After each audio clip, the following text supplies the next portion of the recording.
Dean's Interview, Part 2. Sylvania Academy is so vast that its organizational structure is obscenely complicated. Yet, as is often the case with organizations, the higher up you go, the simpler it gets. While the organizational chart spread out before you may resemble a spider's web, if you detach and look solely at the top portion, it couldn't be simpler. McDowell, who serves as the Dean of Sylvania's Department of Magic and holds the post of the highest amongst the 3 deans, belongs to that straightforward segment of the chart. Descending from the top, his name appears right at the second fork. He is in the position that comes immediately after the vice principal. The academic staff hasn't begun the expulsion process for you. Well, they must have decided it was unnecessary. McDowell, with his bushy beard and old-fashioned monocle, might seem laid back, but his demeanor towards me was anything but. I did not even bring the tea the dean's secretary had poured to my lips. The atmosphere was obviously not friendly. Why bother with the hassle of combing through the academic regulations to expel you, going through a disciplinary committee according to the rules, and following those procedures to kick you out? The dean across from me said with a firm face, "It's a surprising fact that this authoritative attitude is just the surface of Dean McDowell. He acts dominantly to mask his gentle and compassionate nature. You wouldn't know this unless you progressed with the sub-quests, but having experienced many hardships and completed various concept plays, this isn't such a, to me, surprise to me. To serve as a dean in a place like the Department of Magic, which is a haunt of eccentrics, one inevitably must hold an intimidating demeanor. The political arena of academia is full of those who will climb over you if you appear weak. It's commendable that he maintains his character. If that doesn't work, then I shall proceed with the expulsion through administrative authority." That's why I was utterly puzzled. There were 2 reasons why this encounter perplexed me. First, as mentioned before, why would Dean McDowell, who normally avoids confrontation with students, behave in such a threatening manner? Second is his status. As the Dean of Sylvania's Department of Magic, and the highest amongst the 3 deans, he shouldn't need to concern himself with the expulsion of individual students or the process thereof. Rather, he is the one who reviews and approves the execution plans. With each position comes its respective duties. Having a student called into the office to discuss their expulsion is odd, akin to visiting the local government office for a copy of the family register and finding the mayor attending to the public service. Do you have anything to say in your defense? Typically, a normal student wouldn't think this far. They would be panicking just from being summoned by a high-ranking official and told they are expelled. After pondering this, the intention became clear to me. Causing me disconcertion was the intention all along. It's a valid point you've made. So, I decided to respond with that before thinking it through a bit more. A lavish and grand reception room, an unexpected call, amidst an official ceremony like an opening ceremony, a meeting with a high-status person, well-dressed, and aggressive, and intimidating attitude. A situation blind with the threat of expulsion. The higher-ups are skilled at creating such situational pressure. The intention was to observe my reaction. Inevitably, that leads to the question why. Edroth Taylor is merely a student, with a slightly noble bloodline. He's not outstanding in magical talent, nor did he excel in his written exams. In Sylvania, even that so-called noble lineage is nothing more than an odd name card. The place is filled with children of nobility and the wealthy, and even a princess is among the students. For Edroth Taylor, a mere student, such a precious time is halved to have a one-on-one. There were few possibilities.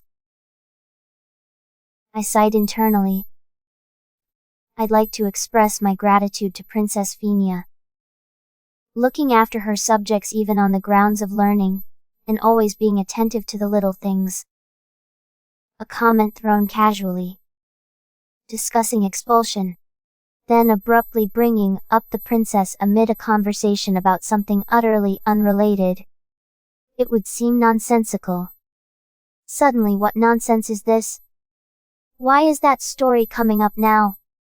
Such a response must follow. What did you say?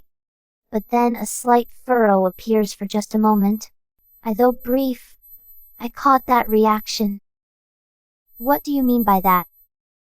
However, the other party has been holding the position of top dean for over 5 years. It took less than a second to recover the momentarily unraveled poker face. But that brief moment of disconcertion was enough to realize the truth. As expected, if a position that can afford to investigate me involves the top dean, then only Headmaster Obel, Vice Principal Rena, and Princess Phinia could be candidates. The principal, or vice principal, who I have no real interaction with, have no reason to test me. On the other hand, Princess Phinia's case is much more plausible. Even in a place that values the virtues of education over social status, the princess words can't be ignored. It's quite characteristic of Princess Phinia. She could have had soldiers bring me in, tie me up, and demand, "If you don't want to be expelled, confess everything about yourself." Maybe she thought that wouldn't actually get my true intentions out. Or perhaps she thought such barbaric and coercive methods weren't her style and were pointless. Probably both. Looking at the results, it was the right decision. Tied up and interrogated, I wouldn't have confessed to actually being possessed, telling them that I'm a separate entity from this person known as Edroth Taylor, who'd want to be treated as a madman unnecessarily. Certainly she would explored other methods. No, I misspoke. I apologize. Ha. Silly me. I'm just nervous. Ha. I stumbled over my words uncomfortably, scratching the back of my head with feigned embarrassment. I gave a dumb laugh, but D. McDowell's eyes, previously looking at me, sharpened even further. He's quite perceptive. He'd seen through my attempt to gauge him. Oh no. It seems like the push and pull went too far. I was just considering what the right answer could be. I decided just to go forward boldly. I'm wondering what reason you have for summoning a mere student like me to size up my worth. What could the right answer possibly be? An expulsion sentence is just nominal. I'm aware of that. I laid that out as a premise. It implied that I had some understanding of your intentions, without expressly saying so. Had the other party been oppressive and high-handed, it would have had the opposite effect. They may get offended by the suggestion of being faced off against. But I knew this about Dean McDowell. As far as that aspect, he isn't unduly authoritative. To be honest, I believe the actions I took were wrong. But I don't think they were wrong enough to warrant expulsion. If one were to rifle through the academic internal rules, they would find enough to justify expulsion.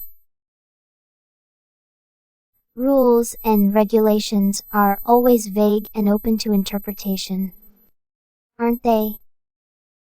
That's why there's a disciplinary committee, and why the accused student is given a chance to speak. I decided to go with a principled response.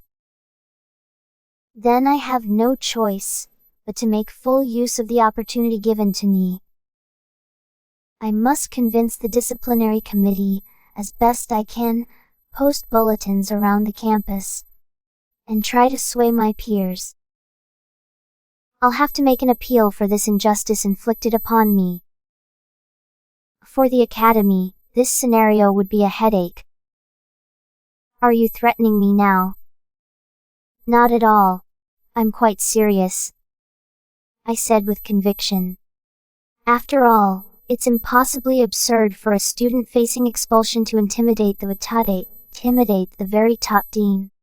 If they set their mind to expelling me, they could ignore these minor eruptions of dissent. It might be noisy and bothersome for a while, but that would be the end of it. After all, there was little chance of any fellow students taking Ed Roth-Taylor's side. I will simply do everything within my power. Well, if I end up expelled, well, so be it. But to be expelled without doing anything would surely leave me with regrets later on.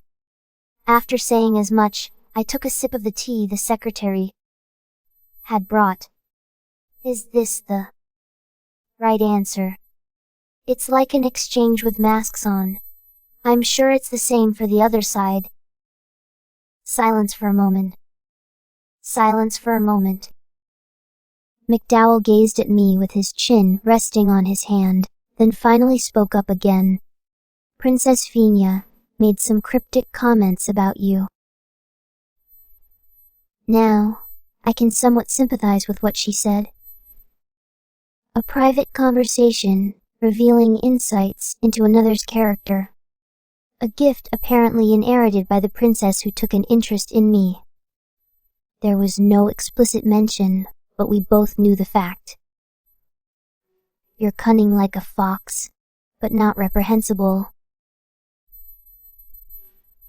If you put it that way, it makes me seem like I'm up to no good, doesn't it?